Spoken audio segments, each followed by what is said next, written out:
we got to turn the sound on here. Howdy, folks. Hey, How's everybody doing? We're going to try a new little chat feature here. Yes. With our little toys. So say hi in the chat, and we can put you guys on screen. As always, make sure you guys can hear us. That we're relatively in focus. I think I am. Should be focused. Looks like it. I'm always the one out of focus. As Joe. That is true. Is slightly more in focus. Yep. Welcome to our July 2019 night shift podcast. That's right. We've been doing this almost a little over 7 months now. I think we almost, yeah. Well, haven't we done a whole year? Or, no. I don't think we have done a whole year yet. Okay. I think we're vastly approaching it. Yeah, we're going to get better and better at it. Hopefully one of these days we'll have no issues whatsoever. That would be the dream. That would be the dream. But then it would be fun to watch it then. But at that point, we'd probably have people just not watching anymore. No, so. Yep. All right. So no one's saying hi yet, so we'll have to wait till everybody comes. Maybe they're not by their computer. Reach into their pockets and grab the phone and check it out. Exactly. And it is Friday night, so. Yep. I am drinking an Erdinger Veerbeer Dunkel. Verdebeerdebird. Oh, we got a comment coming in. There we go. There it is. Right. It says hi. Well, hello. Hello. Unfortunately, I made the font so small that I can't see it from all the way back here. That is true. It is very tiny. How come it's not showing up over that chat room? Yeah, I'm noticing that it's not on our normal chat. All right, I'm going to go to you for a little bit. All right. While I go to how's everybody doing right now? Yep. That is that. Okay. Hi, I can hear you. What's up, Avid? Over here, it's Saturday morning. Right here, it is Friday night. It is a I don't know, I want to say like a balmy 70, almost 80, probably. There we go. There it is. Now we can see. Hombre de California. It's very late in my country, and I'm about to fall asleep. But hey, how's it going? Thank you for coming and hanging out. Put them up on the screen now. Yep. Now we can just go like, hey, you can look go at like this that. and send, and then boom, boom. So this is our way to tell which question we're answering, as well as to just kind of pull you out of the chat crowd, and you have a moment to be a star. Be a star. And I think what will help a lot with after viewing, so you can actually see what the heck we're talking about. Exactly. If you're not watching it live. To be fair, though, we just rambled 90%. Oh yeah, no, but at least now we have at least something you can look at, a topic like, hey, look, we're talking about that thing. Yep. That dude is saying. Yep. And so. I guess actually what we should start off with is Spider-Man. Oh, yeah. Far From Home. Lots of movies that I've seen since the last time. But let's start with Spider-Man, the big one. Yeah. Spoilers? Don't spoil We're not going to spoil it, but I just... Well, we can spoil Endgame at this point, I think. It's pretty obvious. Because the premise of Spider-Man requires you to know the ending of Endgame. Yep. So, the ironic part is Tom Holland, in Homecoming, he was the farthest away from home as possible because he's a Brit. And so he was in New York, and then Far From Home, he's the closest he's back ever been. Home again. Yeah. And but he's so Spider-Man Far From Home was a good movie. I enjoyed it. I thought it definitely played well, not only for the fact of a Spider-Man movie. Tom Holland is my favorite Spider-Man. Yeah. And but it also is reminiscent of National Lampoon's European Vacation. Mm-hmm. There's a lot of references to it, which I don't know if you've watched. It's been a while. It's hard for me to pick it up. Phone off. How's it going? Watching from Nepal. Awesome. Oh, welcome. So that's watching from India. And fantastic. That's really why we're doing all this late night shift. So you guys all over the world. Sprinkled Donut is in here. Hello, Sprinkled Donut. Hello, how you doing? Always good to see you. But yeah, like we want to do one at night, one during the day, so everybody has a chance maybe to see it live. But Spider-Man. I feel like our internet just went out on this. Try refreshing it. So we're dealing with internet connection issues. Yeah, this thing keeps... It's like that old joke from Parks and Recreation. Can you type in my symptoms into the computer? Oh, Leslie, I think you might have internet connectivity issues. Yep, exactly. But no, Spider-Man Far From Home. I think what's interesting about Spider-Man is at least the last two Spider-Man movies I've seen are all probably one of the better films seen in a long time. So Spider-Man seems to be that character that's just really, really, oh man, it's making us put in a password for the thing. Holy crap. Well, I guess we're not doing that. It was a nice try. It was a nice belief in this thing. While it lasted, it's gone. So we're gonna go the old-fashioned way. Next time, your guys' names will appear in the screen, and when we answer your questions, because right now apparently our internet freaking doesn't like it. Yeah, well, it's the wireless connection. So every time it boots us off wirelessly. Was there a free Slurpee day yesterday? You missed it apparently. Sprinkled Donut delivering news to us that we have not. Free donut day. Watching from Antarctica? Wait, not Antarctica. Antarctica. No, it is Antarctica. Yeah, someone's watching from. So my eyesight is terrible. So you're wasting precious bandwidth to stream these fools. Yep. Hey, we appreciate it though. Yeah, absolutely. No, we didn't get our free Slurpee. Now we'll have to go over there and so be like, when you get back from Antarctica, come on down and see Spider-Man Home, Far From Home, because I think that's probably one of the most favorite movies. Are we streaming in 1080 or 720? I don't know. I think we're 1080, but don't quote me on that. We'd like to believe it's 1080. And for some reason, my computer over there is like spinning. Wow, whatever. I really hope. These guys are obviously watching. Yeah, obviously, and it's still counting down. So it's been streamed in 1080. Hey, it's Motion Wang, Moan Wang, Number Wang. But anyhow, yeah, Spider-Man. I am realizing my eyesight is crap. It is no good. I thought you were reading a comment there. No, I was like, that's like somebody wrote that. No, I'm just realizing it as I look. And the people's names have mashed together into a blur. Yeah, so it is a little tiny, isn't it? Khalid? Well, you want to strain your eyes a little bit? I can make it a little bit bigger for you. Yeah, let's try that. Sorry, I'm old apparently, and my eyesight is terrible. There we go. That works. Now I can see. It's a miracle. All right, thank you, guys. John, people, you guys didn't make the words bigger. It's the miracle of modern technology. How far is technology. The screen? About 20 feet. About 20 feet. Connection from Kuwait. Hi, welcome, awesome. Kuwaitis. Well, it's good to see everybody. Thank you guys for coming and hanging out. As we said, we were starting to talk about Spider-Man Far From Home because that was the last thing we saw together about, about a week ago. A little less than a week ago. Sunday, yeah, okay. That's a week ago? Holy crap. Yeah, that's true. It's been a long week. Yeah, about 5 days. But yeah. Feels shorter, but yeah. But yeah, so is that beer? Yes. This one is a Dunkel something. And I'm just drinking an AM/PM. Yeah, someone left a beer. I had a rehearsal for a show I'm doing tomorrow night, and left a beer here for me. Well, I thought they were on you, and then I thought it was on him too. Yeah. Anyway, so this is literally a pubcast with official Filmmaker IQ beer. So last movie was Homecoming. Before that I saw Midsummer. Yep.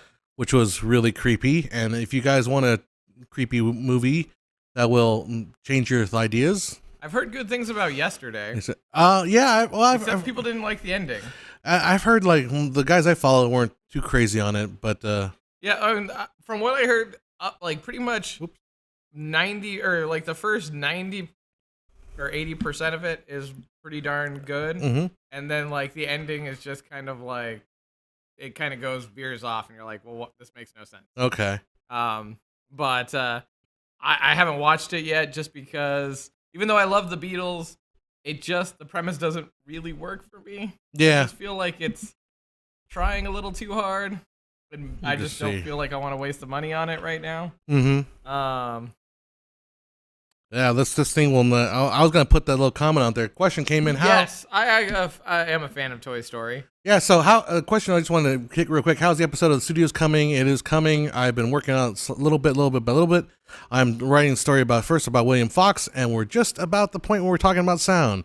So that's how much story there is. I might break it. Yeah, Fox has a lot of story. I might actually break that into 2 parts. Yeah, you were saying that. Yeah. I think that's a good plan. I was so proud of myself. I figured out how to put the chat on the window, but we don't have it today. Yep. Question, you answered it, but are you fans of Toy Story? Toy Story 4. Yeah. I saw that come. I really enjoyed that. I haven't seen it yet, but I want to. It has Keanu Reeves in it. And he's the stuntman. Yeah, he's the stuntman who's kind of like reminiscent of Evil Knievel, Evil Knievel and Super Dave. A little bit of Super Dave, yeah, but he's the Canadian. Yeah, he's the Canadian super Daredevil. But no, Toy Story 4 I thought was wonderful. It was beautiful. I mean, no spoilers are here. I don't know. Everybody's got ways to see that one. Mm-hmm. It's not that big of a tearjerker, but it hits some soft spots. Yeah, hits some nice notes. I think Pixar is very good at doing that. Up had a tearjerker in the first 7 minutes. Yeah, well, I literally shed a tear in the. That's what everybody remembers. Yeah, is the first 7 minutes. I mean, the overall movie was enjoyable too, mm-hmm. But I mean, that first 7 minutes is like, oh, I just watched what feels like somebody's life flash before my eye, literally flashing before my eyes. Well, I think what's nice about Toy Story 4 is you think, well, the story's done at Toy Story 3. Why would you make another 4? Why'd you make 4? And here they come, and you know what? There's room to go with this thing. Yeah, and then they kind of put. I don't want to say they Iron Man it, but they kind of put a major character. Yeah. At least not to rest, but give him a send off. He send off, Yeah. So it's a good ending. Yeah, That's true. So that's Toy Story. Yeah. What else did I see? I'm trying to remember what else did we see. I saw John Wick 3. Oh, you did? Okay. That was enjoyable. I mean, but it's mindless. You see John Wick 2? Yes. Okay. Well, I bought 1 and 2. Oh, that's right. You did. And then, so I watched 1, I watched 2, and then I went and watched 3. I don't know if we were here last time that I saw Rocket Man. Did we talk about that last time? Yeah, I think we touched on it. That's too far back. It's gone too far back. But it was, I mean, that's an enjoyable movie, too. It kind of plays on the same, not as big as yesterday, because yesterday is just a what if, essentially. Yeah. But and then Rocket Man's more kind of like a rock opera. Yeah, it's closer to all that jazz, or it's a pseudo musical. Yeah, it's not really. It is a musical, but it's not really a musical. It's also not. I haven't seen anyone say something in a while. That's true. I don't know. Guess we'll find out. Are people out there? Hopefully, you are out there. If not, because we're just talking to ourselves here. I have a bad feeling we are talking to ourselves. Is there a way to check? Yeah, I can check. All right. Oh, wait, no. Wait there. Good morning. What type of cinema has future? All right. So there is people alive still. Okay, well, as long as we have people alive, we're all right. Cool. I think something's... I think that thing is just being funky. Yeah. Any good documentaries on Netflix? I've just been watching a lot of comedy on Netflix lately. Because I feel like that's what it's turned into. Yeah. Because I like Burt Kreischer, and I like... the gal, I like her now. I haven't really watched too much before, but she was the one that made the movie You'll Always Be My Maybe. Okay, yeah. Which had Keanu Reeves in it, and it was which honestly I thought was amazing because it is just like Crazy Rich Asians is very Asian centric, which is a cool one because I really enjoyed it, and I think that's been a kind of like a. Did you like Crazy Rich Asians? I did. Well, that was fun. Chris did not like it. Really? Yeah, it was kind of funny. He's like, oh, it's not. I thought it'd be more of a comedy. Chris, our cinematographer. Oh. Chris Culp. Yeah. I doxed him. Yeah. Sorry, Chris. Oh. But yeah, no.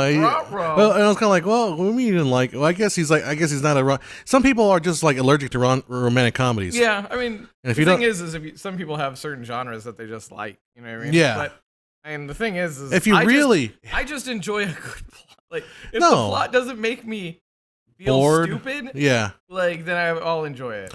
No, I mean, I think it's a fairy tale. It's literally like a fairy tale. You go to the royalty, and then it just happens to be. And now people kind of go off on the acting is not very good.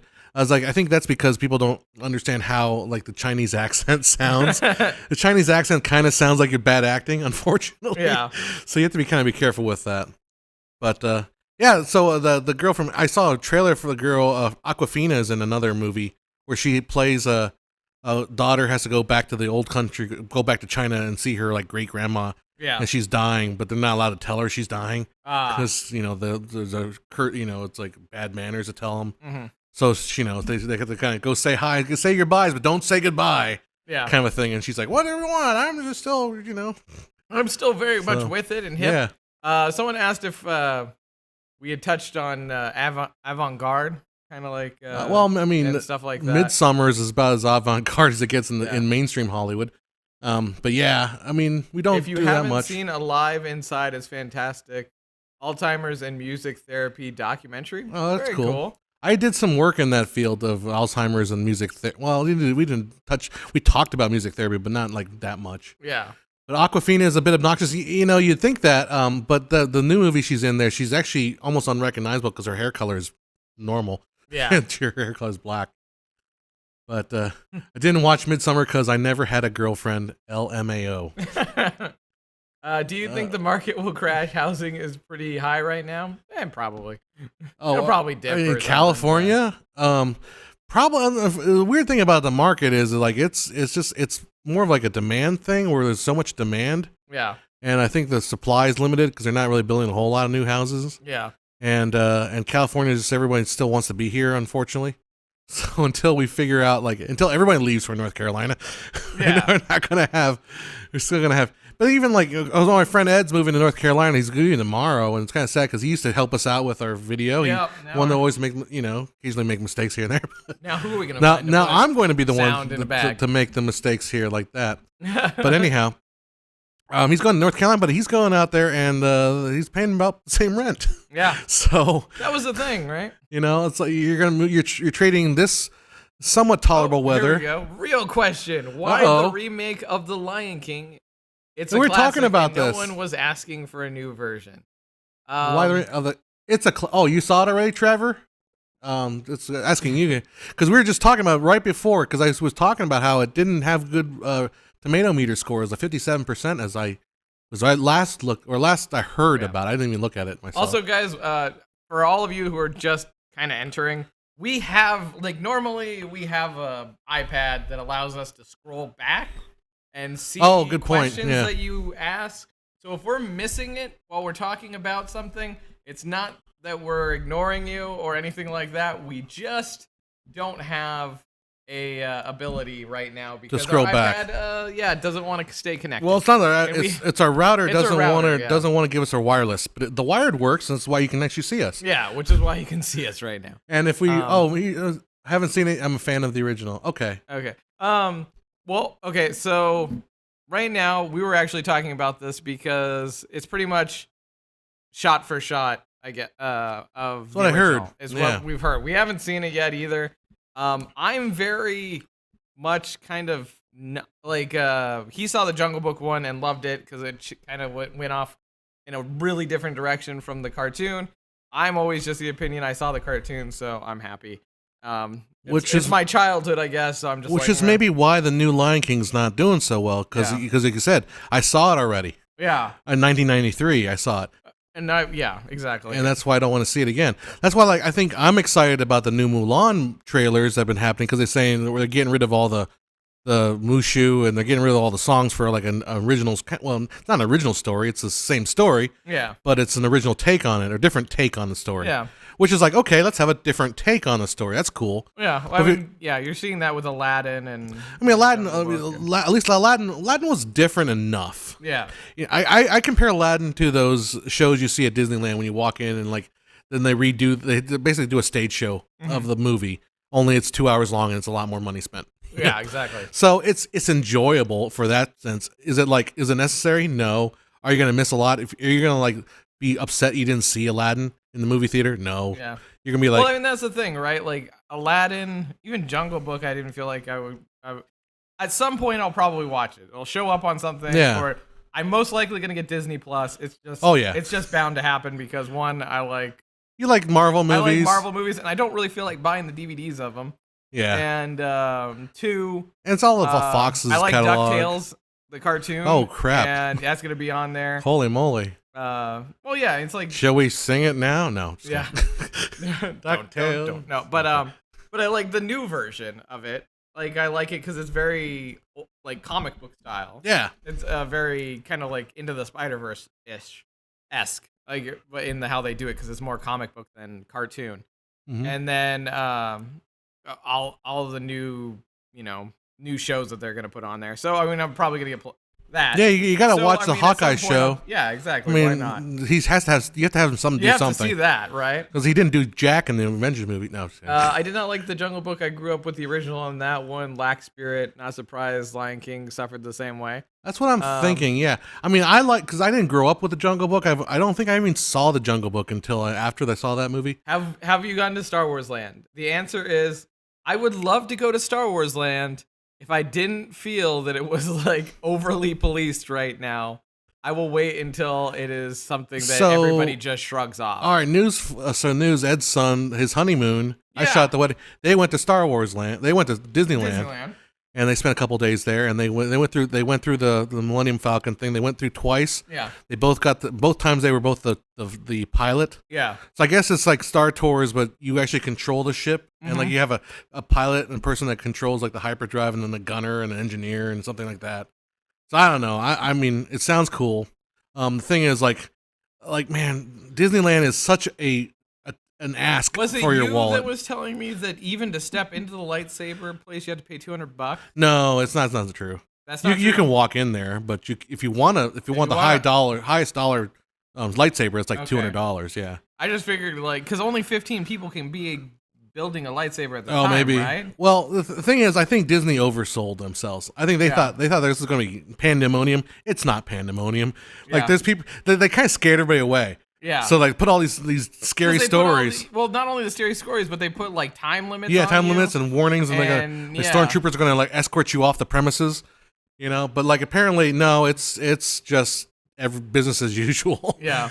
I don't know. I mean, it's just like an arm and a leg to go anyway. That's the thing. It's like what $125 a ticket. Yeah. And that's just to get in, and that's like $25 to park. And then you're gonna spend like $25 for one meal. You could just buy one of those lightsabers that people make online, and then hit John or hit Tim with it. I know you'd be spending like at least $200 just to go there. Yeah, and it's not like I have a girlfriend I need to impress to take there. Yeah, and she'd probably want to go to Harry Potter World anyway. Yeah, she'd rather go to Universal Studios and go to Harry Potter.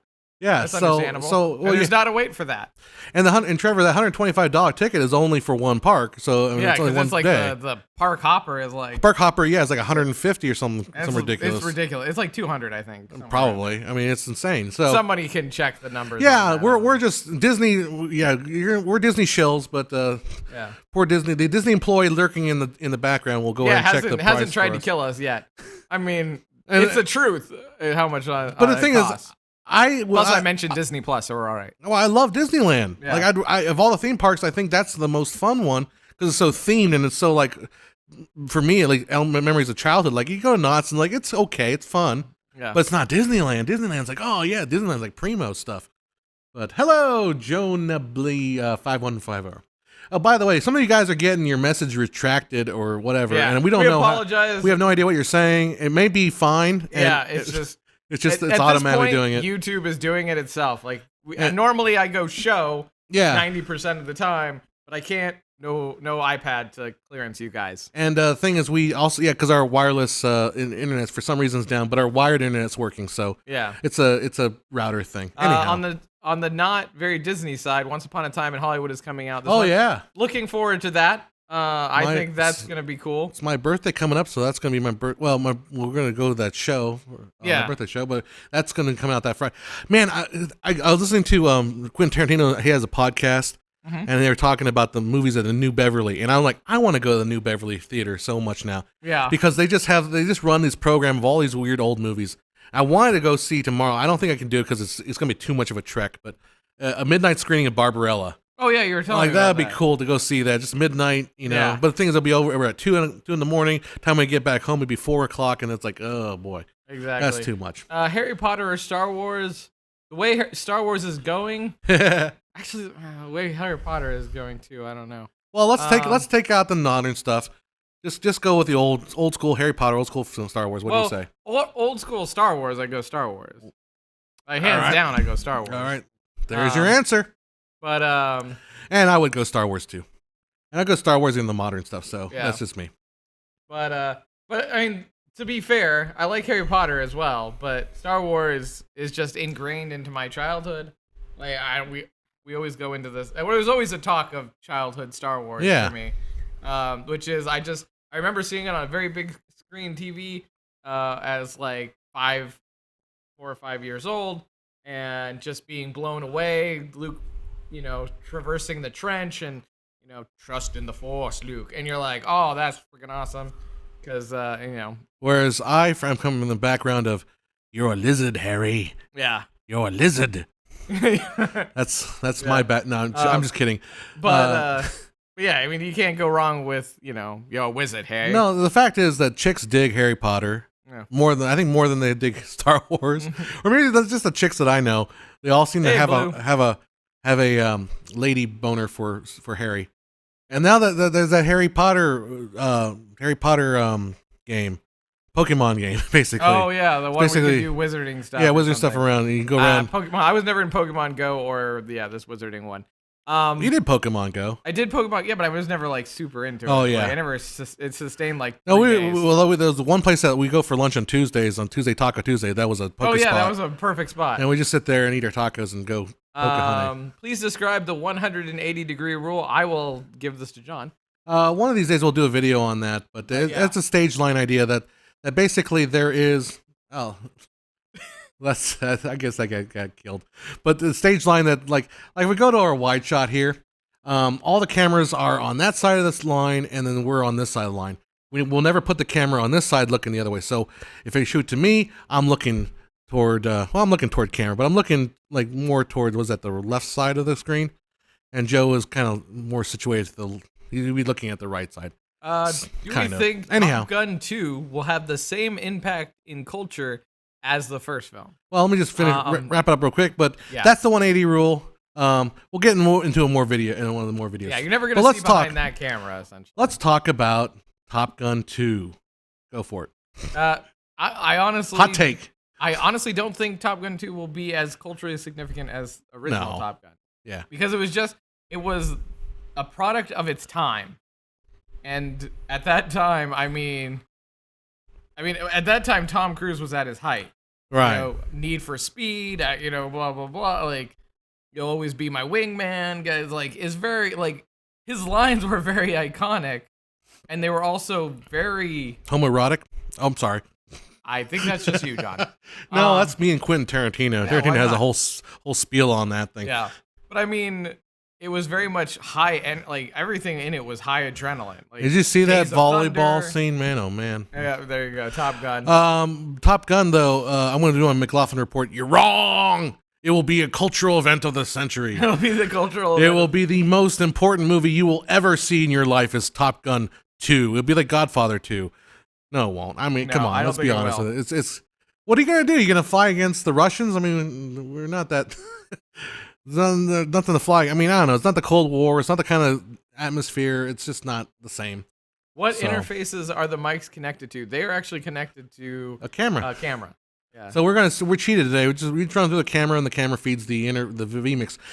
Yet another video that I've been meaning to write. I've got like 6 or 7 scripts that I want to write. I've got like only 1.5 done.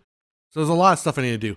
And well, by the way, I got myself one of our 24 let's talk about that filmmaker IQ shirts here. As you can see, but I designed a new shirt that I'm waiting to come in. It's the pictures up, camera roll, sound, speed, and action shirt.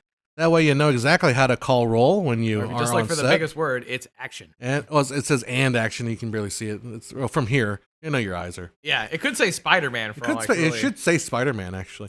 I think I would get in trouble with trademark laws for that. Teespring.com/filmmaker IQ. Get your shirt, and I will be getting my shirt soon enough so I can actually show you what they look like. Dang it!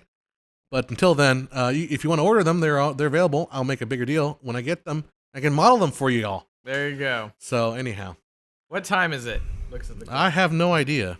Yeah, I don't know what time. I think it's like 10:14. 10:14 here in the Pacific. So someone asked me. I heard a story. So somebody asked me, what big have I seen you in before? And I said the Pacific Ocean. There you go. I've been watching a lot of Film Courage videos. That's somebody was saying that. That's a good way to answer that. Well, I mean, we normally do a late, kind of like a late night session, and then we do like an afternoon-ish morning session. But it's turned into 2 night ones. So. Well, sometimes because of our day schedule, sometimes it gets screwed up. Exactly, and so I was doing stuff today, and I couldn't come in until now. So, and then the late night times give people a chance from all over the world to watch. We have people watching from Nepal or from Kuwait. One claims to be from Antarctica, though I think that's all specious. But he may chime in and say, "No, I really am from Antarctica. I am wasting your government tax dollars at streaming this crap." Hey, everybody! But why not? Long as if he's here, he's not going insane and killing everybody. That's true. in Arctic. He's nor running out in the snow. You're thinking of that Geico commercial. Yeah. Yeah, it was the one where they're doing the karaoke thing, and like he's just like, I'm doing it, and he like goes and runs outside. Sprinkle Down and asks, "Are we able to light some fireworks?" No, that is illegal. It actually is. I don't think. I think in California it is. Is it? Because they don't want us starting those brush fires. Probably. Yeah, I heard a ton of them go off. So well, and then every city has a version. Temecula, we have we have a city version and we have a Pachanga. Yeah. Indian well, I mean that tribe. park right across from my house, they did that thing and blocked off all my. Yeah, they blocked off the whole freaking housing tract. That's right. It was so terrible. I was like, why are you doing this to us? Let's see. I watched a lot of your old videos. Cool. I like that. Money. Wait, what? Wow. Guys, any tips on homebrew telecine? That's tricky. So you could be really, really judicious and sit there and take a like a light box, like a piece of glass, and put some diffuser paper on it, put some lights underneath it, and then with the film strip, like just roll it, take a picture, and take like a million pictures with the camera. That's converting film. Telecine is converting film to video. Yeah, so you could do that.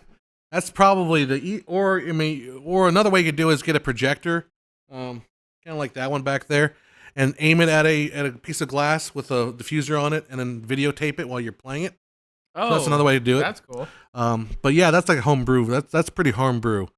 Yeah. To do it. I think that's most homebrew, unless you're doing it frame by frame, which is painstaking, because that's 18 to 24 frames a second, depending on what your film is. Why do you think studios don't create spin-off or daughter companies that just do original scripts, like SVT is to Ford, kind of? They do. Yeah, I mean, it's like Fox Searchlight is the indie version. Sony, I don't know what Sony's is. Sony's like classics, I think they have an indie film arm. Like a lot of these film studios have indie arms that are the smaller brands, but but there's only a certain percentage that they greenlight. Oh yeah, well I mean you can't, because you can't greenlight them all. Yeah, and they don't want to lose money. Everybody, thanks. I'll drink. Oh yeah, we'll cut to him for some reason. We did fireworks in Orange County. Some cities you can, as long as there's a safe and sane. Well, that's the reason behind everything in the world. Yeah, as long as it's safe and sane, you can do it. But then people aren't very good at following the damn rule, are they? No. Sony Pictures Classic. There it is. Sony Pictures Classic. I think Warner Brothers has one, doesn't it? I think so. Go and list them all, chat. We'll wait. What quality do you record audio in on your films? I like to record it at 40. I'm starting to go back to 48,000 hertz. 96. I used to recommend 96, but a lot of people kind of got on my case for recommending that and saying that's too much. You're ruining it. And I went back, recorded 48, and I thought, well, that's pretty good. I don't really need the 96. I don't really hear any difference. So 48, 24. Make sure it's 24-bit because that's where you get the extra room, headroom to play. But if you can record only 16-bit, then you can record 16-bit. That's fine too. Yep. So that's it. Well, yeah. So there it is. There's the answer. Let's see. There's the answer, my friend. So I can't really think of something else we've. Well, I mean, like we talk. I was getting this debate with people, like, because someone was showing. It was just one of these film groups on Facebook, and somebody showed their film, and it was a pretty decent, like, amateur start of a film. Yeah. Toward the end, it kind of lost, but I said, like, everyone's like glowing over it, and I don't know, maybe I'm just a bit of a dick. But I'm like, well, this goes to show you that if you have really good subject matter, you can shoot it with any camera. Yeah. People don't realize, like, if I go out and I have like a cute kid and it's like beautiful, like wheat all over the place, and she's running through the wheat at 6 o'clock at night with the sun going here, I can shoot with my phone and it would look freaking awesome. Yeah. It doesn't matter. So I got in the whole debate with people, and it was basically saying that, all the knowledge and all the technology we can have, like in here, I've got tons of tech and just may not be the best stuff in the world, but we can make all this work. And what's the struggle I'm having right now when making films? Is time, but also time, really. Resources. Yeah. It's finding the location. It's finding the people to be in them, finding the time to put it together, finding, and to an extent, the money, but the money is kind of an aspect of time. Yeah. So it's like you can have all the gear, you can have all the knowledge, but if you don't have the freaking the story and then the people to do it with, then it's worthless. It's meaningless. Yep. So That was my big old take on that. Where do you draw the line when a film/documentary starts to dive into propaganda territory? Where do you draw? Dang it, that's a hardcore question because that's my job. Yep. I'm a propagandist.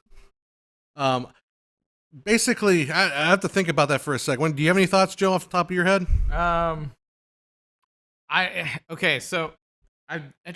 We talked about this a long time ago, which was I think it was the Flat Earth guys. Did you watch that documentary? Was it the one that was done by the Star Trek lady? I don't know if it was Star Trek lady. The captain of Voyager. Oh no, it wasn't her. No, it was the other one. They started going to a bunch of propaganda, and she didn't really know it, and they like kind of pseudoscienced her with propaganda. Oh really? Okay, I didn't see that one. And then there was a big backlash against her because a bunch of these people saw this documentary. For the life of me, the name of the documentary is not coming to light. If anyone knows what it is, so she was essentially just spewing their propaganda, and so I mean it's a hard thing, especially if you're doing voiceover. How do you can't fact check like all the stuff that you're saying. You're expecting that what they're saying is scientifically sound, and at the same time, it's hard to fact check all Captain Janeway. Yeah, I mean, I can't think. It's Kate something is her real name. Nah, it's like a Kate, very very Irish last name. Yeah, anyway. I want to say Kate McKinnon, but that's not it. No, because that's someone else. Chat will figure it out. Yeah, I'm sure Chat will figure it out. But so I mean, for documentaries, if you mean by like Mulgrew, filming it, there it is. Yeah, there it is, Mulgrew. If you mean like filming it, I think I would only put my name to something that kind of had some knowledge in it, and I don't know, because being attached to something that you don't really believe in that way, I don't know. It's tricky. It's tricky. It's a tricky thing. John, what are you? Yeah, so I used to work in advertising, which is basically propaganda. I mean, there's not really that much difference between propaganda and advertising. I mean, I don't mean to say that it's a slight advertising, because propaganda is not necessarily bad. Propaganda is we watch a lot of propaganda, like even our Hollywood movies in a way that are propaganda, because they're saying if you work hard and you will succeed and have a good life. That's propaganda. Now, it may be true, but it's a propaganda story. You know, it's a one-sided kind of story. Mm-hmm.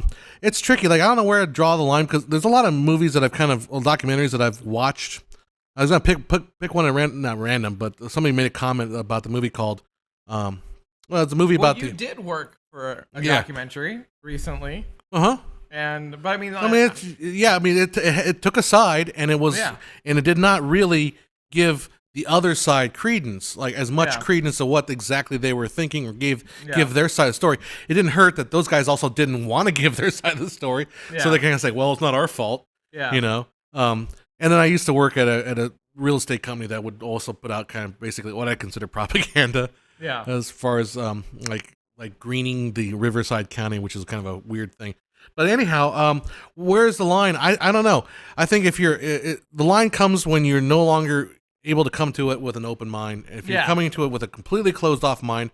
And I think also where it would draw the line is how hurtful you are toward the other side. Yeah, if you demonize it. Yeah. If you demonize the other side, if you make them so utterly unhuman and worthless, then I would say you're starting to get to dangerous propaganda. Yeah. You know, if there's propaganda for your side, like I can tell you I sit here and tell you how much I love the movie Spider-Man Far From Home. Yeah. You know, that's my propaganda for you. But if I tell you how much I hate that movie and all you guys should burn in hell for even thinking about it, I'm starting to get into bad territory. Yeah, I can see that.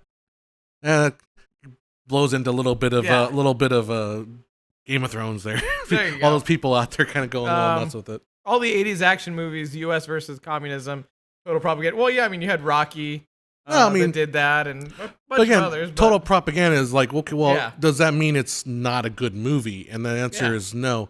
I mean, because there's a lot of great. I'm sure it was Dolph Lundgren who was playing the Russian. I'm sure there's great like communist movies, like those capitalist pigs movies. Spies Like Us. which was Chevy Chase and Dan Aykroyd. Which I never saw that one. Oh, you never saw? No. Oh, that's another one to add to the list. That was a good one. I like that one. The Rocky movies go into exactly. But I mean, yeah, you have like a bunch of them that obviously Indiana Jones was well, it wasn't Russians, but it was Nazis. And we'll give you another, I mean, there you go. Indiana Jones is like the anti-Nazi propaganda, which we would have no problem with, obviously, today. But another example we talk about is Captain Planet. Yeah, Captain Planet is so propagandistic, but the thing is, it dehumanized the loggers and the people out there who use natural resources to help our exactly. The miners, the drillers, and all that. When you want to work with them, actually, Hank from the Vlog Brothers has a really good little video that he kind of dissects like the problem with Captain Planet, which is funny because we were just so anyhow. I didn't tell you. So did you? If you go on Netflix, watch the documentary on flat earthers because there's one called I think it's called Flat Earth. Yeah, but like one of the guys is from Temecula. Really? Yeah. Oh, of course. He's like, and then you can see it's that one shopping center near the Best Buy on 76. Really? Yeah. He's out there like talking to people or whatever, and he goes back to his trailer and he's like bouncing a ball on a golf club and saying the alphabet backwards, like, look how smart I am. Z, Y, X, W. And he's a flat earther, though. He's a total flat earther. Oh, jeez. But the thing about that movie is it takes the flat earthers seriously. Yeah. And there's kind of a cute little story between this one flat earther and this one conspiracy girl. And she's kind of single. She's kind of cute. She's an older lady, but he's a little older too. Yeah. It's kind of like a romance of will they, won't they kind of a thing going on. Yeah, there you go. It's kind of a cute story. Yeah. But then like it's also funny because the documentary is famous for having the flat earthers set up an experiment trying to prove the earth is flat and then accidentally proving the earth is round. Yeah. And then how they deal with how to justify what happened. Yep. And they write long things like, well, we didn't do this right. We didn't. And it's like, okay. Yep. Anyhow. All right. Yeah, but Ivan Drago was Dolph Lundgren. Oh, sorry, guys. Oh, have you guys seen some of the recent archival film? Documentaries like Apollo 11, The Cold Blue, Thou Shalt Not Grow Old. Assuming those old films restored. That's cool. Yeah. We saw Tim and I saw those. They Shall Not Grow Old. Yeah, I remember you did. I was kind of expecting more of a narrative, but I think it works. The thing it's more of like a museum piece. It's not really a movie. It's more like something you would see if you went to like World War I museum. Yeah. Because all it is that was Peter Jackson. Peter Jackson recoloring and stuff. And Peter Jackson admitted that film was 24 frames a second. Anyhow, all that film was a bunch of voiceovers with you couldn't tell who it was saying it, and they were just the old guys like reminiscing about the war. Yeah, and they would show the footage. That's cool. But nothing else. There's no narrative. There's no narrative about it. There's a little bit like they'll show you some propaganda posters and show you some stuff. It's like that old when they showed like the pictures of like the Union and the. Like the Civil War. Civil War, yeah, where they're doing like the letters, like they just read, like the letters and stuff. There's really like, not a lot of, but it's pictures of like You'd expect to see that more in a museum kind of thing. Exactly. You know what I mean? You're not sitting in a movie theater or like Ken Burns' Civil War. That's somebody like talking about, and the South won, explains what's going on. Mm-hmm. But this is like firsthand telling of, what happened. It's cool. I mean, it was interesting. The best part I thought was Peter Jackson's at the end where he talks about how he made the film. He's like, well, we needed the sound effects of a real howitzer from 1911. So, I just did what every filmmaker. I went back to my garage and pulled out my version, my classic, and we just fired it off and recorded it. There you go. It was like, Peter Jackson, you have way too much money. What city is this show out of? This show we're out of the T-Town. Yeah, Temecula. Yeah, exactly. That was that play. Temecula. I saw that dang thing. It was weird. Yep. Well, I've asked my questions, and it's way late for me. Thanks for answering, and have a good night. Later, Juke. Later, Juke Denton. Thank you so much for hanging out. Yep, everybody wish him a good night. It's fun that Chicago, Los Angeles asked us what city this show is out of. We're in California. We're close to Los Angeles. If you think an hour and a half drive. Sometimes we go there and do stuff. Is worth it. Yeah, I mean, I would like to go out to LA more if it weren't for the damn fact that it's traffic. Oh yeah. Other than that, there's a lot of stuff I want to do out there. Yeah, I mean, Los Angeles has a lot of great stuff. I just don't like. I don't know. I don't particularly like Los Angeles, but no, I mean, but I want to go see the. I want to go to New Beverly stuff. Yeah, I want to go to the Art Like and see that stuff, and I want to go see whatever stuff's in LA. But I'm a charter member of the Academy of Motion Picture Sciences Museum. Yay me! Yeah. I gave him $100. Okay, there you go. I just joined. I found this guy through his discussions on 24 frames per second, and I agree. Oh, thank you very much. There you go. I will be releasing more videos on this horrid, dreaded topic that keeps me up at night. I was just in a discussion I was just in discussion on that topic. Somebody was talking about how 3-2 cadence. I think I want to do a video on 3-2 pull down. And he was saying like 25 frames a second is so wonderful. I'm like, really? Okay. What does Myeon Wang have to say? Sidetrack a bit. This friend of mine just directed a very Indian, super low budget featured film inspired by historical events. The story is amazing, but the technical side was underwhelming. How to work with low budget. I mean, the thing is, if the story was amazing, but sadly the technical side was lacking, it's just practice. I mean, well, what best you can probably do with that is to take it to somebody and say, hey, look, we didn't know what we were doing. I own the story rights. Yeah, proof of concept. And give me some money and a director and some people that know what they're doing. Yeah. And we'll make this thing right. I think that's, Joe said proof of concept kind of thing. That's probably your best bet with that. Yeah, you're never too far away from proof of concept. You can always just be like, hey, this was my idea. This is my story. Somebody comes in and, helps it polish it. I mean, if the story is sound, you're never too far away. And it's people. People are. I think people are a little naive sometimes when they say that you can shoot with any camera in the world and you can do anything. Technology. Yes, you can make a feature film with your phone. Thing is, you probably don't want to. Yeah, exactly. And there are minimum requirements for everything. So, like, if you shoot perfectly on your phone, you can probably get away with it. If you're just off, man, no one's gonna buy it. And there's something called quality control. You're not going to be able to pass quality control. No one's going to take it. So, yeah, proof of concept, like I said. Go back and show people who with money or people that are interested or that have production means. Yep. And get a real great movie. Exactly. I mean, that's like a lot of people. I mean, a lot of the times when you see a pilot, 9 times out of 10, I won't say 9 times out of 10, but it's probably 7 times out of 10. That might not be the original cast that did that pilot. It just turned into a proof of concept. And then it got reshot with more budget, with better, with maybe higher ranked actors or actresses. Very few people in the pilots actually wind up being the people that were in the pilots. Well, I think now they are. Actual show. Now they are because of contracts and the way the guilds work. Well, I mean, but I don't know. I want to say if you're still probably in the Z to B rank acting kind of level, you might get kicked. You might get kicked, depending on also it's a high likelihood, and depending on your role in the show too. Yeah. If you're the lead, you're probably not going to get kicked out. But But Myeon Wang says that, I mean, they sort of had gear that's shot on FS7, 10, and 1DX Mark II. Sure, I mean, yeah, but if you give a Phantom or Alexa to a do we have guy that doesn't know up on the shop? No, so I made these specifically for the show. Thing is, I don't know who wants to buy these stuff. We just got an ask. Yeah, somebody asked. I don't know if anybody wants to buy these. It's kind of how's it going? It's kind of tricky because there's no really print on demand for pint glasses. So that's true. So I have to carry inventory and then mail them out.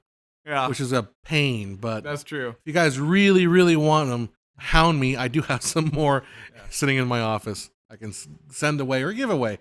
We do a contest or something. Yeah, that's what happened with Game of Thrones. Daenerys was recast along with Catelyn Stark. That's true. Okay. That is true. But those are also not they're not that famous.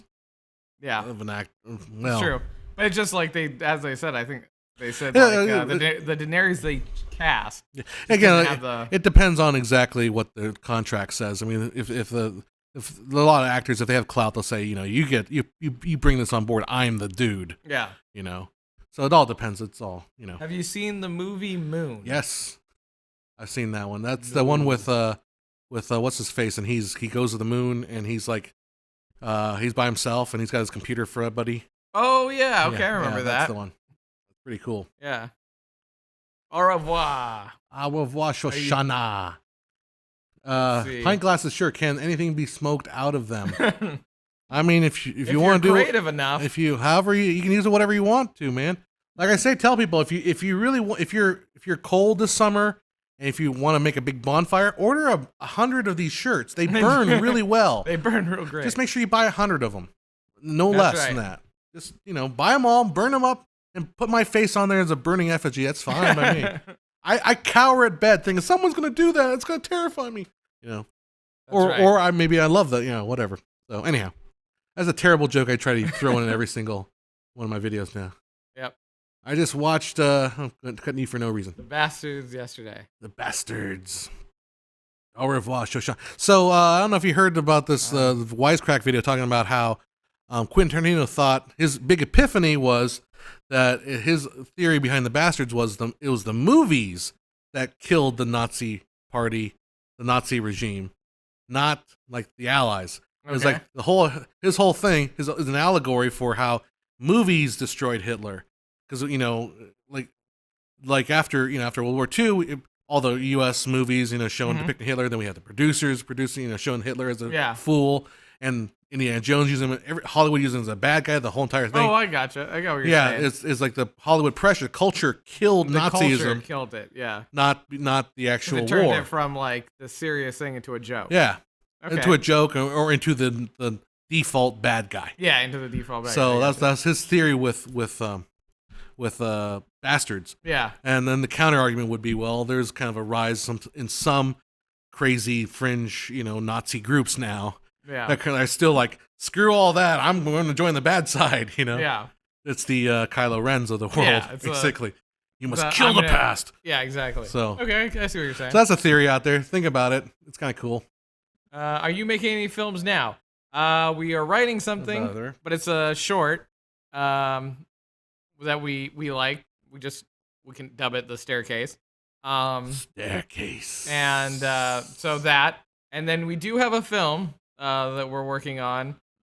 It originally was going to be a 3-part short that we're now turning into a film. So now it's being revamped. And it was at one point going to be a musical, but now it could still be a musical. It could still be a musical. If we found the right note, if we had enough time to actually write the music or find someone that writes the music. Yep. So what's this Ivan guy in this thing with Marguerite? I don't get that. Maybe it's a war cry. I guess so. I have a feeling it is a reference to a film. Maybe. But I think that it's going over our head. I don't think either one of us is. There was a question earlier. I forgot what it was. But so repeat it because we were running out of chat space. Yeah. So if we don't reference your question or answer your question, it's not that we're ignoring it. Normally, I have an iPad and we go back and then I look and then I answer some questions. However, right now the wireless is dying over and over again, or the network is just dying over again with the router. So only the hard line is working. So, which is why we're able to talk to all of you, but we just don't have a way other than we can read it on the screen, which is why I look like I'm squinting 90% of the time. Oh, that's the question. The question was, do you think that Quentin Tarantino's last movie did justice to 70 millimeter? And the thing is, I did not see that movie in 70 millimeters, so I haven't even seen the movie. So I keep meaning to see it. I haven't run to see it. Do I think it did justice? I don't know, because I heard the movie takes place all on a set and location, so it's not the vistas and wide, cool shots. What do you think about Once Upon a Time in Hollywood? Excited for it. Yeah, we're both excited for it. Music fella here. I've done music for about 30 years, drums, piano, guitar, but also a film dude. Yeah, cool. I am also a music dude. John is trumpet and accordion and piano and guitar. You have the accordion. Oh, and there's the trumpet. Yep. And I dabble on my saxophone every once in a while and then stop. Wi-Fi, why die? Did it need to be in 70 millimeter? That's what I think. I don't think it did. I don't think it did. I don't know. Wi-Fi, why? I don't even know. I mean, I'm not that. Like, my eyes are not that good, so like Joe here, he's squinting. Obviously, you can see my glasses, which are really as thick as Coke bottles. The only reason why they're not that thick is because I get the extra high index glass. But a movie that like 70 millimeter, I get kind of used to just looking at it. After about 15 minutes, I don't even notice it anymore. Yeah. it doesn't do a whole lot for me. Like I saw what's Nolan's last film, the one Dunkirk. Dunkirk, yeah. And we saw it with him at the big giant crazy theater in Ontario. I was like, and I think I got sick.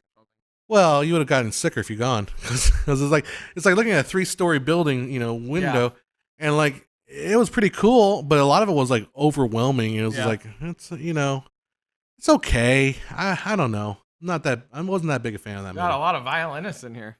Yeah, a lot of musicians. Yep. Tim, who some of you may or may not have seen, is a violin player. Quentin might be right about Hitler. Hollywood never killed Stalin, and communism lives on. Well, I mean, yeah, I can see that. Well, why do you think about Disney movies remaking? I found it really bad. Couldn't pass 2 minutes of The Jungle Book because I guess we're going back to that topic again. Because with the animals talk, only hear humans talking in a recording booth. I gotcha. The Lion King suffers from this too. Yeah, we were actually talking about that.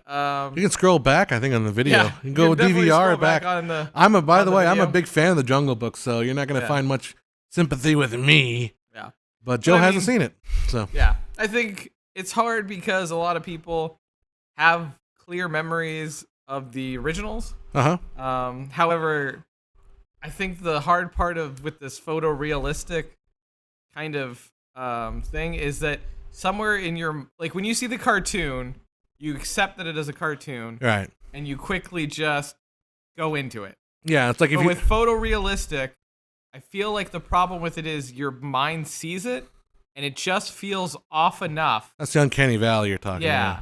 Your brain just and that's what Pixar gets away with it with Bug's Life or something, because they were saying like what if they start remaking Pixar movies in real life, like Bug's Life would be terrifying. Yeah, because that would be horrible. It would be scary. But I got a silver lining for you on this topic here. Yeah, the way they're burning through these remakes. No worries, Ivan. No worries. The worry that burning through these remakes will be done by next year. Yeah, that's true. They're burning them so fast. Yeah, what movie? Beauty and the Beast, Cinderella, Jungle Book, The Little Mermaid's coming up, Mulan. Mulan. I guess they do Hercules, I guess, but I mean, there's a million versions of Hercules. Yeah. You can go back and start hitting like Pinocchio would be a fun one to do. I think Pinocchio would be an okay one because you really could do it with real human. Yeah. Do you remember the '90s television version? Yeah. With Drew Carey. Yeah. As Geppetto. Yeah, as he was Geppetto. So what other? I mean, they've already done. They're doing Maleficent 2 this coming. Yeah. But Maleficent is essentially a side story. Yeah, and it's not the same story. Yeah, even. It's Angelina Jolie and it's more based on Maleficent herself and basically how tragic her story is. It's sadly say it's a rape story. Yeah, which is a lot darker than Sleeping Beauty dark. ever was. Yeah, So, but like I said, we're going to be done with these really soon. So if you don't like them, just wait a year. Yep, and don't go see them. So Watership down. But yeah, so hashtag for the children. So I mean, one, like John said, we're gonna burn through them pretty darn quick. But two, I guess it's just one of those things of whether you sit on the side of watching the cartoons or whether you sit on the side of seeing, the newer versions. I do kind of think it's just we're getting to a point now where some cartoons don't hold kids as they don't as long. But I also believe that's kind of untrue because I see tons of kids that still that love anime and stuff like that. So I think little kids are being fed a steady diet of like the cheap CGI stuff. Yeah, as you see on TV. Yeah, I mean, not saying it's super cheap. I grew up with the World of David the Gnome. And I don't know that one. Oh well. I don't know. There's a lot of stuff that was on Nickelodeon. I mean, but they were the cheap cartoons. They were the things that were probably. I think the World of David the Gnome was a Canadian show. It was a cartoon about a little gnome who lived in the forest and was apparently mischievous because he gets captured and he promises the guy 3 wishes and then screws him and basically locks him in prison. It's a really dark show. Okay. It was a really dark cartoon at the time. Oh, but anyway, Joey Myers. Good night. We'll see you later. All right, later, Joey.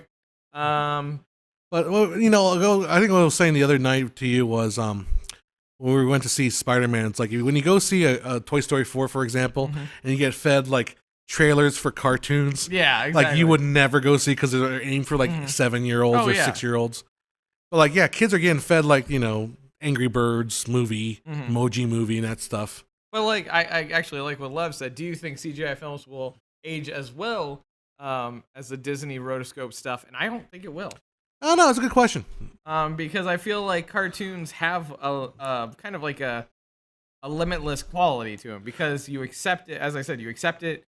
It's a cartoon, you enjoy it, and versus the CGI where it like now this is the difference. Toy Story, has a uniqueness about it, which is almost cartoon-esque, so I think that will survive. But when you're try to go to this photorealistic kind of side, I feel like people will lose interest in it faster. I don't know. I mean, I don't know.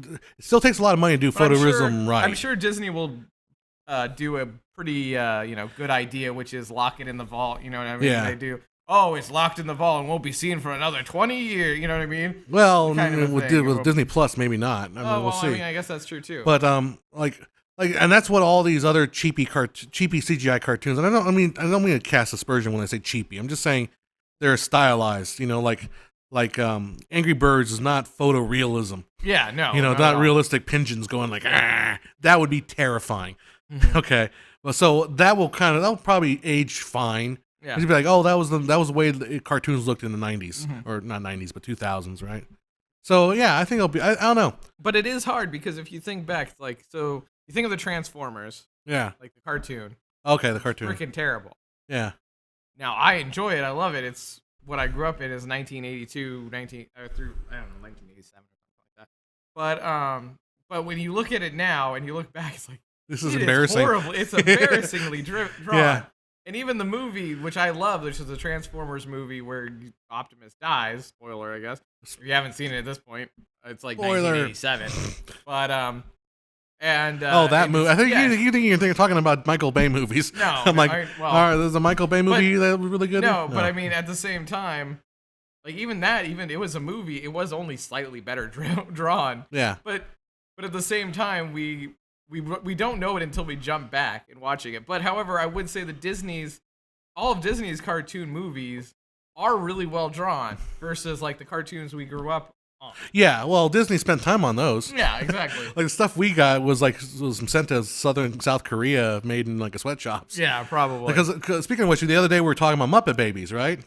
Yeah. And the Defunctland now has a side series that's showing like the history of the Muppet Babies, and they're talking about like, the guys that made the Muppet Babies also made like G.I. Joe, and it was like hugely popular because at the time like Jim Henson didn't want to be Saturday morning cartoon because those are all crap. Yeah, he wanted like something good. He was originally going to make Muppet Babies like a live action puppet show, but somehow it got into a cartoon. But the cartoon was really popular, became so popular. They couldn't keep up with demand. Yeah. So I feel like if they had made it into a puppet thing, it would have been like the Dark Crystal version. Yeah. Well, it started off as a puppet thing. Yeah. It was a puppet thing in the movie when like Miss Piggy imagines herself having babies or something. Oh yeah, I remember that a little bit. And then I was like, hey, when are we gonna see that? When are we gonna see that? We want to see that. And that's when they came up with the show idea. Yeah. So interesting. Defunctland. Go check their stuff out. I'm jealous of that guy because he has a great voice and he looks like Brad Pitt. And he does? No, it's like a running gag. Okay, he puts like, and here I am, and it's like Brad Pitt. Yeah. Okay. But and he's got like a ton of followers, way more than I do. So there you go. Do you think 5G is too much radiation? I've read about this. I have no idea. Well, no, when the first person brain swells and boils. Attack of the 50-Foot is so bad. Attack of the 50-Foot Woman. I want because Quentin Tarantino was talking about that. He's like, that's one of his favorite like B movies. Wait, is that the one that also had? But which one? There was a bunch of different ones. Yeah, I think we're talking about the 50s one. If you're talking about the 80s one with Daryl Hannah. Yeah, that may not be pretty bad. Didn't that one also have other people that were giant in it too? I don't know. There was like a group. I don't know. Maybe it was another one. It was Daryl Hannah and one of the Baldwin brothers, right? Probably. Stephen Baldwin. I think so. Crank 4 is just Jason Statham on WhatsApp. That's pretty good. The 50s. Okay. Have you seen the 5G towers? They look like palm trees. Well, I have seen some of those. Those are just regular cell towers. Yeah, they try to hide them. Yeah, they try to hide them as palm trees. I don't know. The thing here's my theory about humanity and biology. Our bodies are built to withstand all kinds of weird crap. So, just like we're about to say our body is a wonderland. Our body is a wonderland. Yeah. It's a feast of pleasures and delights and joys for all boys and girls. I liked Captain Marvel. I watched it twice, normal and 3D. Captain Marvel's all right. Yeah, she's fine. That was okay. It was okay. I don't think. Although you do not mention that name in front of me. You do not invoke that name. Okay, that was a spoiler alert for Spider-Man. I think it was in the trailer. That doesn't matter. You won't get that reference until you see the movie all the way through. That's true. So it doesn't matter if it's a spoiler or not. But yeah, I mean, I have not seen a 3D movie in a long time. Have you, Joe? No, not since Avatar. And I got. Oh shit! Really? Yeah. Holy crap! Because I started feeling. I remember we came out of it, and I was feeling like nauseous. Oh, I didn't know that. I didn't know you hadn't seen it from that long ago. Yeah, I really don't think there was anything. That's a long time ago. I don't feel like it's necessary. No, I don't either. I mean, I saw like the first time I saw 3D, I'm like, this is decently good. Is Beowulf? Yeah. Because I just remember having this one shot where the spear was pointing at the camera, and it was just like such a deep shot. I was like, that's pretty cool. And Angelina naked in that movie was pretty cool too. Speaking of 5G, have any of you seen Chernobyl? I haven't seen it yet. Oh yeah. The thing that I'm trying to, which I'll probably watch this weekend, is Good Omen or Bad Omen? Bad Omen. Bad Omen? Good Omen. Good Omens? I think it's Good Omen. I can't remember. I just watched the first 2 episodes of it. It's actually worth watching. Is the Spider-Man movie worth seeing? Scroll back to the beginning of the show. We said definitely yes. Yes, it's fun. I think I enjoyed Shazam and I enjoyed Spider-Man: Far From Home. They're like this. They're like kind of movies that are not. They're not twins because Spider-Man has a lot more behind it. Yeah. Shazam's more of like a scrappy upstart. Yeah. Kind of movie. But they are like they have the same tone. Yeah, they have the same kind of energy. Yeah, enjoyable.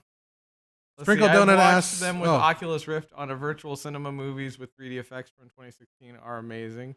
That's cool. I haven't played around. I couldn't imagine watching. I couldn't imagine putting those glasses on to watch a movie. Yeah, that seems. I was actually watching someone putting the Oculus Rift on and doing Minecraft. But it's like you enable the thing so like when you duck, it ducks. When cool. You move your hand. But it's also you have to like do the pickaxe thing. Oh my and all god. That. So I mean, like it's a workout apparently. See, I had an idea for a gym. I don't know why gyms don't embrace this, but like a whole virtual reality gym. Yeah. Where it's just like instead of like exercise bikes, it's like it's like exercise bike hooked up to like a machine, like virtual reality goggles and all that shit. Oh, so you can like race with each other's. Yeah. I think that would be so. That would be, and I would be there that way. and lose so much weight. Yeah, that's I true. Swear. Will the Spider-Man franchise fill the Iron Man void? Nothing can fill the Iron Man void. But I have to say that I think we'll be surprised as the new kind of stories come out. I think that's why, and a lot of people despise comic book movies. They feel like it is soulless and all that stuff. But I disagree. Yeah, totally. There are so many stories in those pages that some people will be like, oh yeah, it's already been in a comic book or all that, but they came from somewhere because they came from the mind of someone. Just because they went into a comic book before they went into a movie doesn't take away that they were creatively genius at the time. And these people are tweaking. Like Far From Home is a new take on Mysterio and Spider-Man, and I think it is brilliantly done. And so when you see all the new characters that they add, I'm sure they're going to add Silver Surfer and a ton of other people. Those stories are unique in their own ways. Yeah, you're seeing these characters and maybe you don't consider them new or anything like that because they've been around forever, but seeing those stories this way will inspire, I feel like it'll inspire a new generation of directors and writers and things like that, because we all love those things as a kid. We all loved being that nerdy kid, or maybe just even watching a cartoon that was about these things, and coming up with our own stories with our figurines and stuff like that. So yeah, I feel like there's gonna be a lot of inspired people from Marvel's this generation. And Kevin Feige, just has really held the brand together because every movie has been enjoyable. So, can't really say much. Well, I mean, there's a couple missteps in there, but you can't do 20. You can do 23 movies without having one or two little wrongs. But not. You might say the Thor: Dark World. Yeah, that's the one that we're all pointing to. But I mean, at the same time, Yeah, actually, I can't really defend that one. Well, I mean, what's interesting about what Marvel's doing that maybe Disney and whole should probably look at how they're doing it is Marvel's being able to balance a thing where they can have what's you're familiar with and what's old, like Mysterio, and then twist it so much that it's brand new to even the people that know it very well. Yeah. So everyone's, you're talking about Silver Surfer, but no one who's read the comic book of Silver Surfer, when they go see the movie where Silver Surfer actually shows up, he's going to be different than what you thought he would be. Yeah. And that's what's the great thing about what Marvel's doing. Now, I wanted to just tag on to your thing about, Lars, I see a lot of this, like people bashing comic book movies and hating the comic books. Man, especially Spider-Man, I think if you're saying that they're completely worthless, they're soulless, they don't have anything, you're not really paying attention to what these movies are saying. You're just kind of being generalization. This is like saying all slasher movies suck. All horror films suck. They all have it's all the same thing. Yeah. Well, yeah, sure. Yeah. All rom-coms suck. Well, yeah, because they always get in together at the end. Yeah. But Chicago, Los Angeles, Goonies was an amazing kids movie, to be sure. I have not seen. Yeah, I know we have to do that kind of a thing. And as for Robert Downey Jr., I think it's kind of one of those things where you might see him not as you'll probably see him in memories past. Force ghost. I was gonna say, I know. But yeah, I mean Harrison Ford, he was burnt out on being Harrison Ford. Han Solo. Han Solo. He's probably been burned out on being Harrison Ford. I don't think he's ever burned out on being Harrison Ford. But on being Han Solo, pretty much after. Yeah, Return of the Jedi, to be perfectly honest. I don't think Robert Downey is burnt on being Iron Man. I think he just recognizes it's time to go to another part of his life. Yeah, exactly. And the thing is like Robert Downey Jr. will be referenced throughout the way he went. He will be referenced throughout Phase 4. Oh Phase 5. He'll be referenced through until this side of it dies, because it always comes to an end. The circle, the wheel always goes full circle. Break the wheel, Joe. Break the wheel. Break the wheel.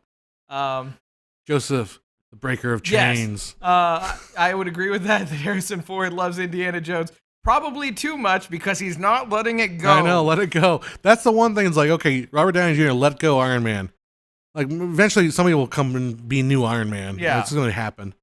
Even, you know what, even Harry Potter said, like, or Harry Potter, what's his face? Daniel Radcliffe? Daniel Radcliffe's like, yeah, someday they're going to remake these movies, and I'm totally okay with that. Yeah, exactly. So I was like, yeah, get over it.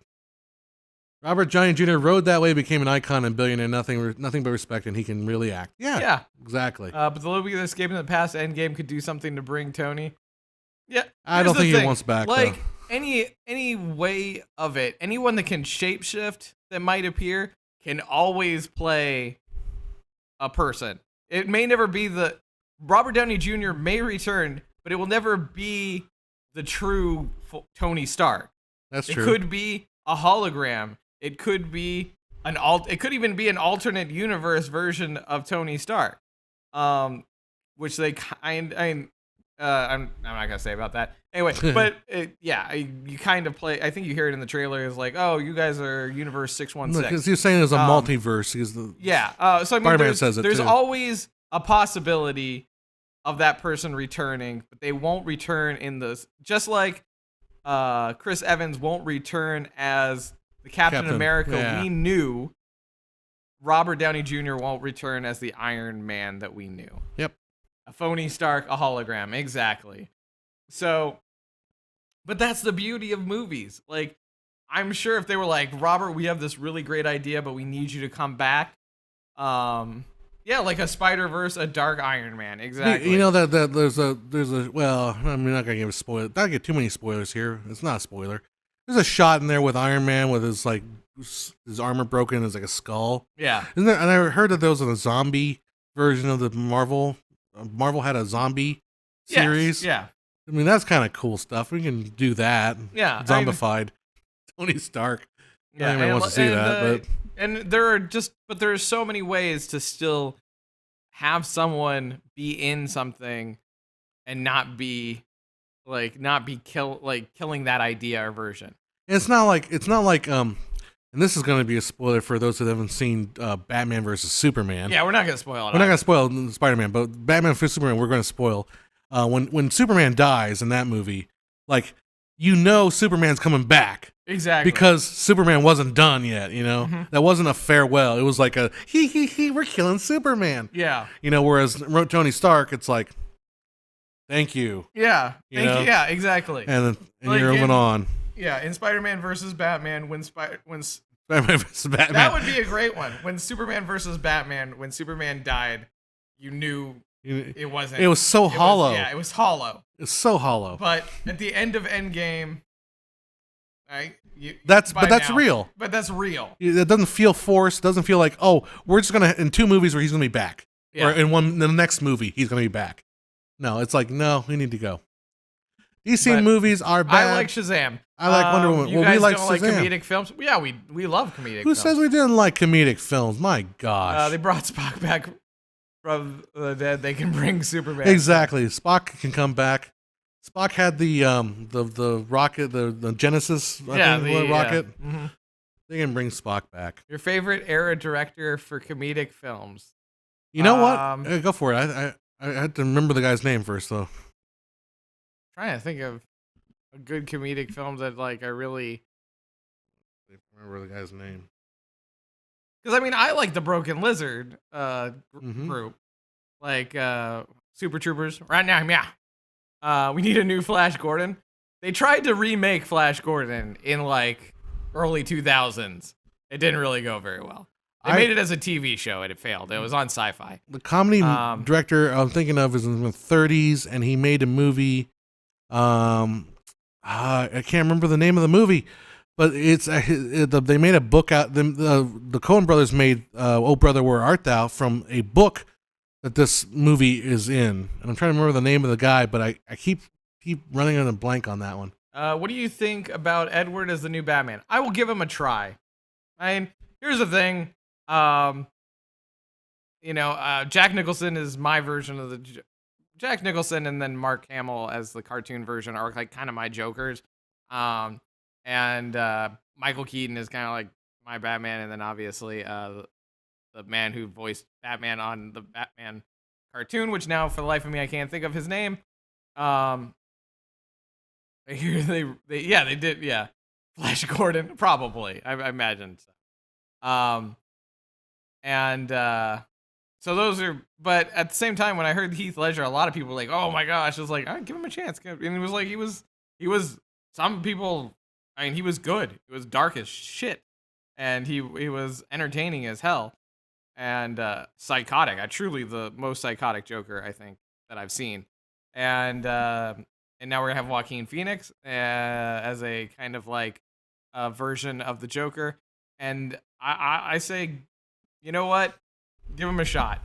A lot of people change when they go into the version of becoming a version of Batman. Michael Keaton did Simplicity. He did a version he did Killer Jack Frost. He did a. Did you ever see the Night Watch with him and Henry Winkler, where he plays the guy that works late at night at the morgue? Yeah, yeah. That was his first movie, I think. Yeah, there are so many.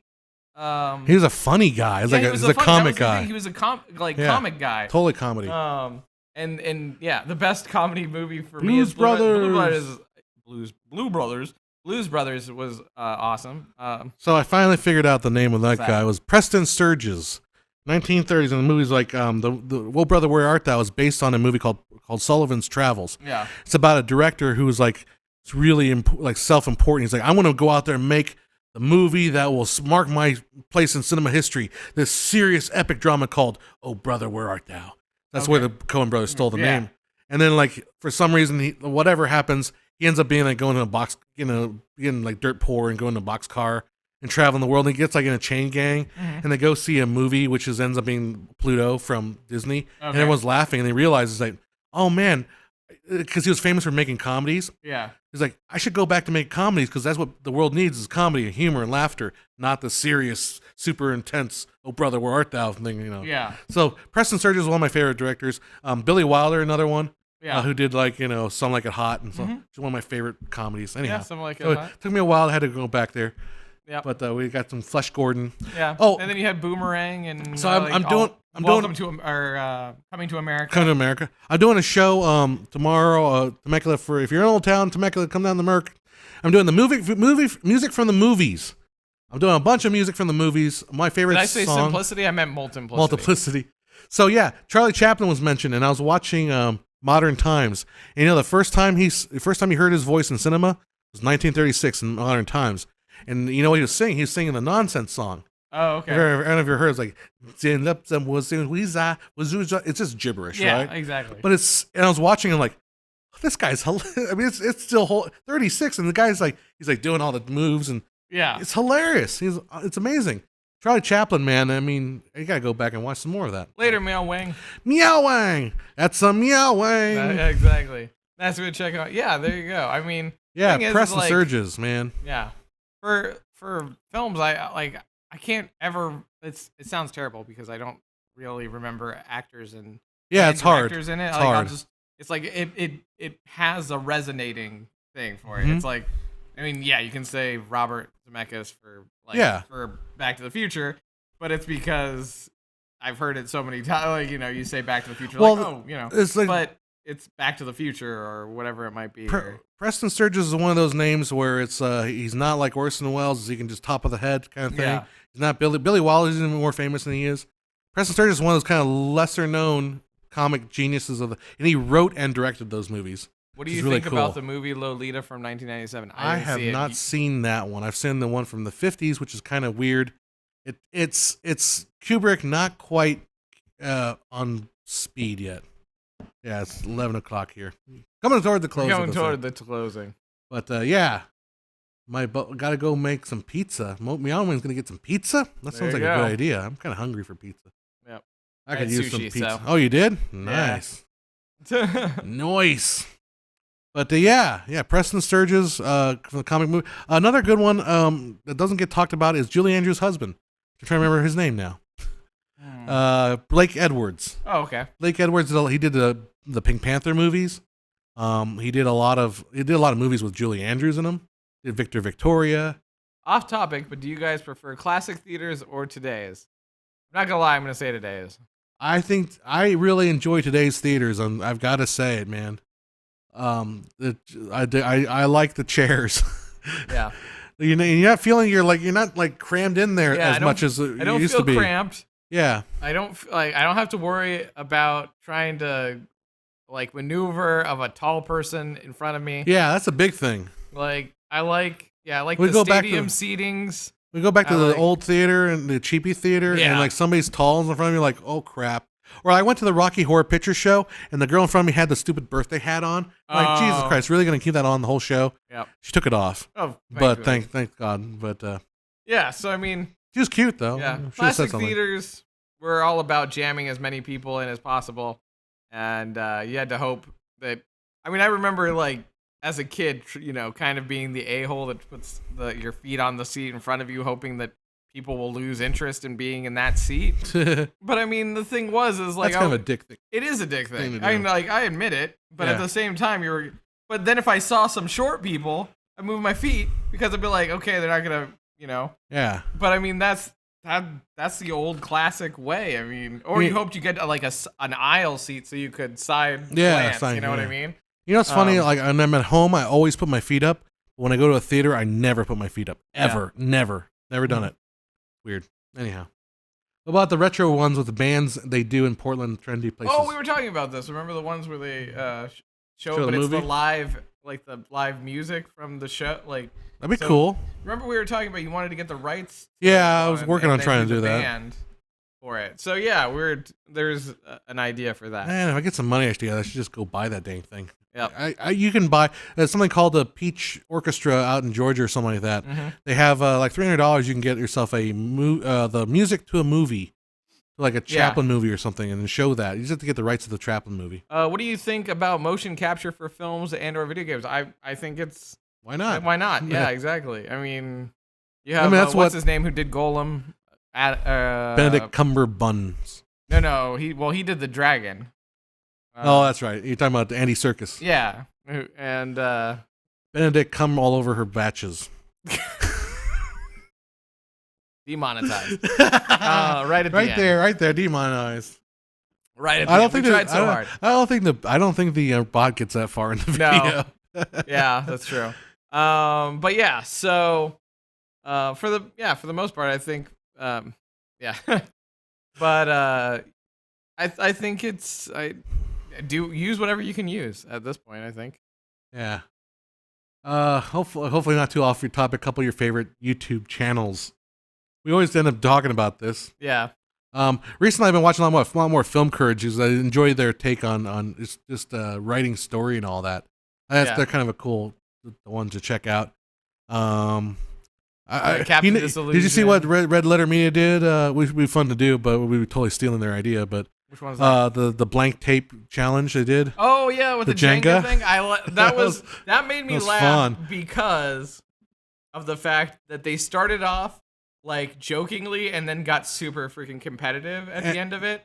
Like they were really trying to win. Well, I think what the irony too was like, okay, you guys are trying hard, but now you have a bunch of tapes you have to watch. I think I would love to do that idea, but with like movies you haven't actually seen. Yeah. But like so the reverse, where it's actually a good movie like Goonies and the problem is you can't really watch that many movies in one night. I mean, you can watch one or two. But I mean, obviously that would just be what we do for the season. Yeah. Like whoever wins, that's the season. Like what you're gonna watch in the season. Yeah. There you go. Like Transformers, the movie. You haven't the original seen it, one. The original one. Not the crappy Michael Bay version, but the cartoon that brings a tear to your eye. And I could throw some in there for you guys. Yeah, exactly, and vice versa. Yeah, and me, you, and Tim would just be Tommy Boy, like freaking over and over again. He hasn't seen any movies. It's like, have you seen Mulan? Yeah, it's like when you talk to him about it, it's like, oh, I really like Tommy Boy. Tommy Boy is a great movie. It's my favorite movie. And it's like, Tim, have you seen anything else? And I showed it to him. It's like the worst thing. It's like that thing where you're like, hey Tim, you want to come over? But then you only watch one movie. You ever watched one movie, and that's the only movie he talks about? And it's like, I've tried to show you so many other movies. Like I literally have a giant the size of this desk full of like. I'm not even sure he's seen like Forrest Gump or something like that. I mean, he's never seen Forrest Gump. Probably not. Yeah. It's it's freaking terrible. We watched Forrest Gump at this guy's house right here, and his mom made us turn it off. Yep, that's true. Way back in the day.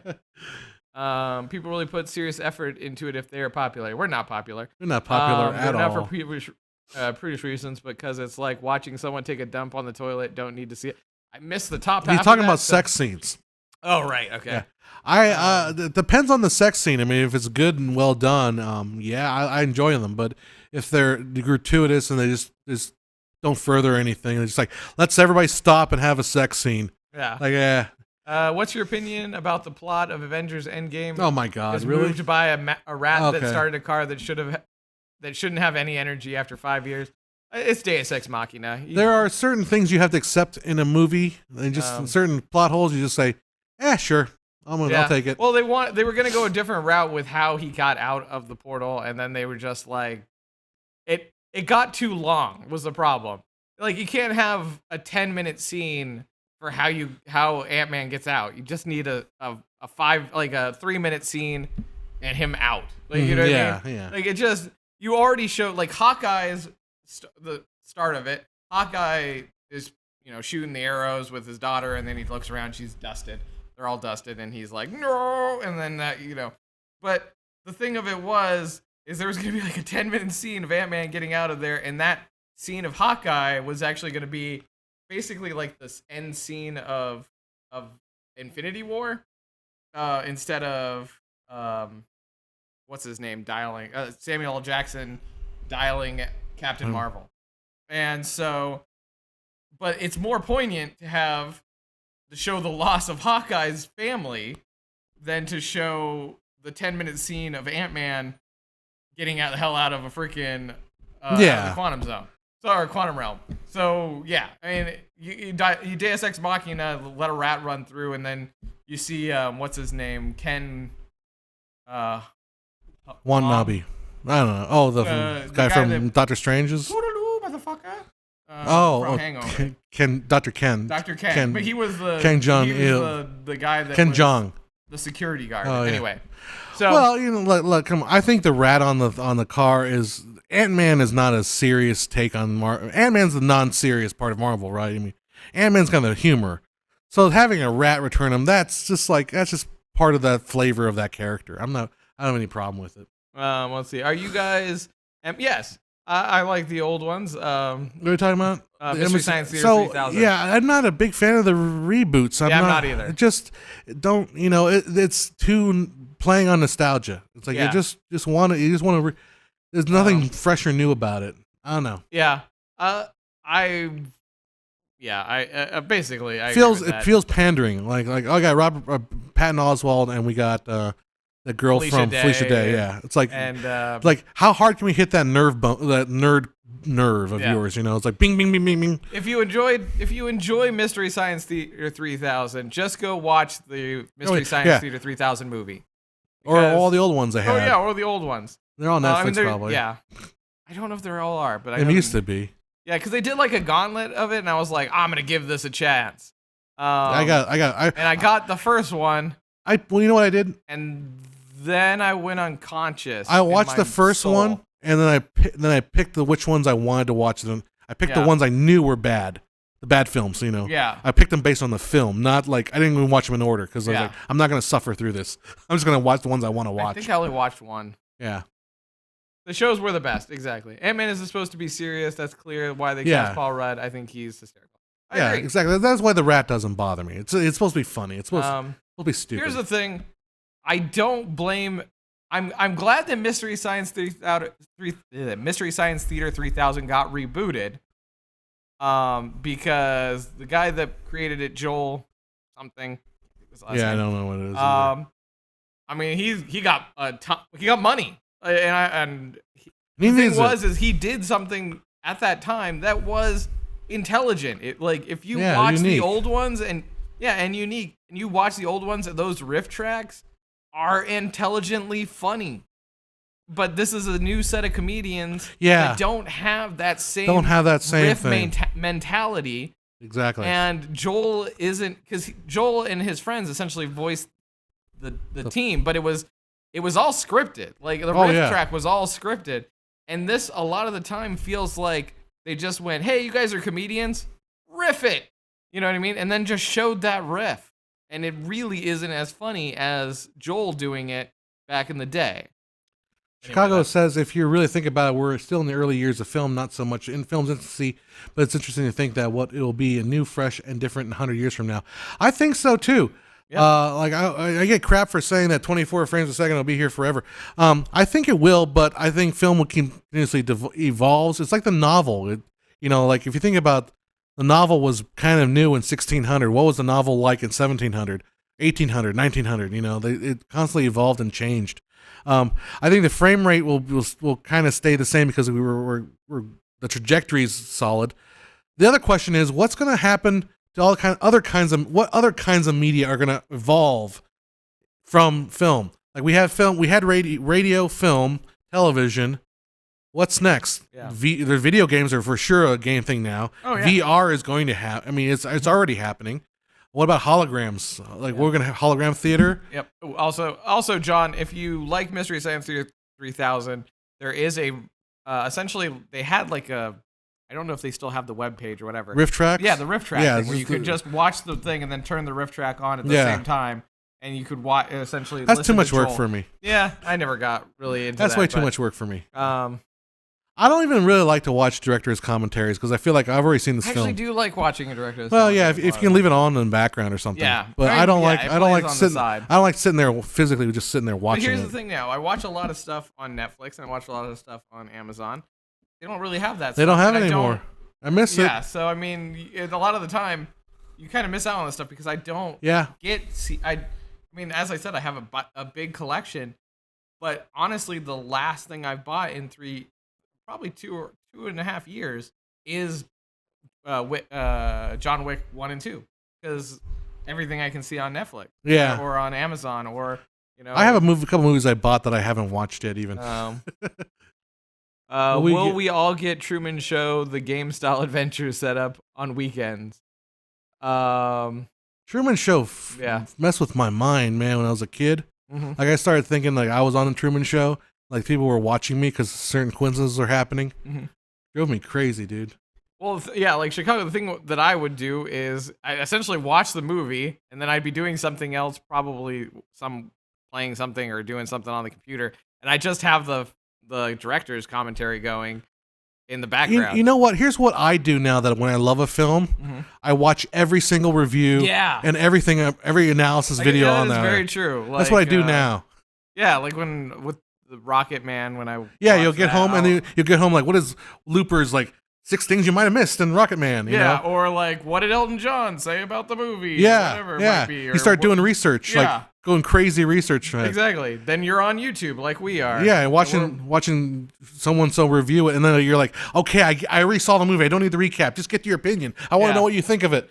You know? Exactly. So that's kind of what we replaced them. We Are Groot? Is that where we're We going? Are I just Groot. see We Are. We Are finger thingy. Yeah. But We Are VR Troopers? I don't know if anyone remembers that 90s show. We Are Family?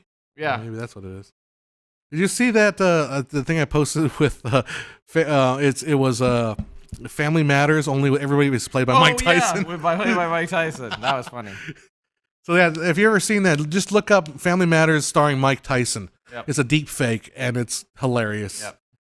So, but all right. Anyhow, yeah, I think we're at the end here. It's winding down. It's almost 11:30 here. Yep. Let's see. Let's just go through the list here. Patreon. Hey, you know what? I don't know me. We're at like at $241. We're almost halfway to our goal, the pie fight. That's true. If we can make this pie fight happen, we want to do a pie fight. When we reach $500, we will do a video where we actually have a legitimate pie fight in this Laurel Hardy style. Yep. Bring it back. Bring back pie fight. Hashtag bring back pie fights with Filmmaker IQ. Go to the Patreon. Support us there. You can go to the site Filmmaker IQ, although I haven't updated that site in a long time. It's Filmmaker IQ. Filmmaker IQ. Or you just hang out on YouTube and watch the rest of the videos. Because I actually sell ads on that. So watch that stuff. Teespring, check us out. We got a brand new t-shirt with the calling the roll. That way you know how to call the roll next time you're in on a film set. You get your 24 per second t-shirts there too as well, or the classic Filmmaker IQ with the emblem shirt that's available. Yep. We retired the other ones, I think, because they're not selling as well. So we're going to go with these for now. Maybe we'll bring back the Fix It in Post. Yeah. We'll see. That's Teespring. Let's just hit up the last couple comments that come here. Nice to see this. Better than setting my flight sim. Oh, sitting on my flight sim. I used to do that a lot, man. Well, or play the flight sim, have the flight sim going, have us in the corner. Yep, that works too. Glad I caught you guys. Glad for you guys being here. CGI cream. Okay. I have no idea where we're going with that. I don't know. Maybe it's just it's empty pies and we're just gonna CGI. Oh, it's a Cumberbatch reference. There you go. Okay, come. All right. Well, thank you guys so much for hanging with us. We do appreciate it. We do these again probably about twice a month. Usually we do one day, one night, but as it always depends on the time of our schedule essentially. Ivan, real quick, filmmaking or VFX? Both. Yeah. So yeah, that's it. Look for us probably next time in a couple weeks. Yep. Be around my birthday, so cool. Exactly. Cool. All right, guys, go to the wide shot. Bring up the music. And we shall see you guys later. All right, guys. Later.